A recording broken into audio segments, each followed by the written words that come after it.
नमस्कार। मैं किरण ओझा आज आप लोगों के लिए बहुत ही सुंदर माता रानी का पचरा गीत लेके आई हूँ। आप लोग सुनिए, कैसा लगे लाइक करिए, सब्सक्राइब करिए और हमारे चैनल श्रद्धा माँ किरण ओझा लोक गीत को आप लोग ज़्यादा से ज़्यादा सपोर्ट करिए। जय माता दी। नीमिया पतैया अपने वता पठवली हो किसा तो माई के अपने आंगना बोलवली हो किसा तो माई के अपने आंगना बोलवली हो किसा तो माई के।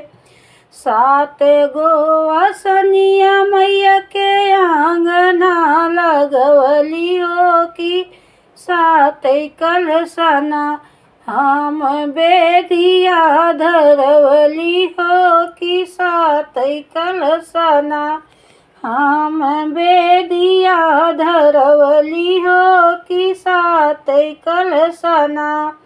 गैया के गोबरा से अंगना ली पवली हो कि अंगना बिचवाना हम कलशा भरवली हो कि अंगना बिचवाना।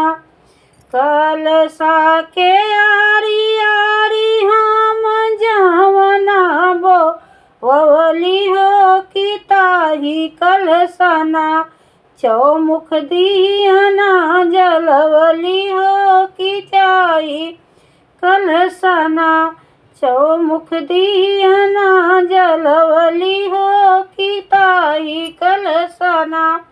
अड़हुल के हरवा हम मलिनी से गुथवली हो कि पूजा थालीना घीव दियना जलवली हो कि पूजा थालीना घी दियना जलवली हो कि पूजा थालीना।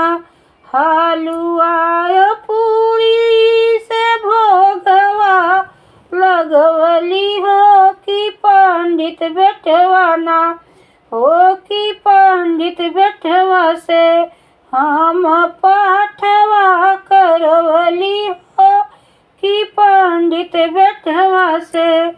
हमारे घरवा अइली भैरो बहिनी के बहिनिया हो कि गंगा जी के ना जल से चढ़ा पखरली हो कि गंगा जी के ना जल से चढ़ा पखरली हो कि गंगा जी के ना। हमारे घरवा अइली भैरो बाबा के बहिनिया हो कि गंगा जल से ना मैया के चरण पखरली हो कि गंगा जल से ना। नीमिया पतैया अपने वता पठवली हो कि सातो माई के अपने आंगना बोलवली हो कि सातो माई के अपने आंगना बोलवली हो कि सातो माई के। जय माता दी।